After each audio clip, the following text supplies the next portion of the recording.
A Horion Smart TV, the one that has WebOS. I'm going to show you how to perform a factory reset. So first thing is go to your settings on your TV. You can go to the home page, click on the home button, and then you can navigate to the gear icon right there, or you can just look on your remote. You should have a settings button. Mine's right here. Let me go ahead and select on that.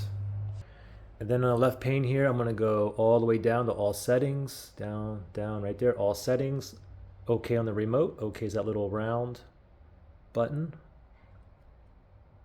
Now from here on the left pane, we're going to go down to support. So down, right there, support. Now we're going to go ahead and, oops, sorry, not support, go back up to general. Okay, so go to general, and then from there, we're going to go ahead and move to the right.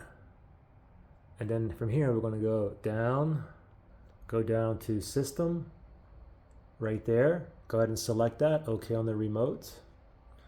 Now from here, we're going to go down to the last one. It says reset to initial settings right there. Reset to initial settings. Revert TV to its initial settings. This will revert all options on TV to their default settings. It's a factory reset. So if you want to proceed, we're going to go ahead and select on OK. And then from here, we have two options. We can reset everything, or down here, we can reset everything except for the network settings like your Wi-Fi and so. Okay, but for myself, I'm going to go reset all. Click on OK on the remote. TV is going to restart. And voila, we are in business. From here, you can start back over for a fresh, clean install, or you can go ahead and sell the TV. Any questions or issues, comment below.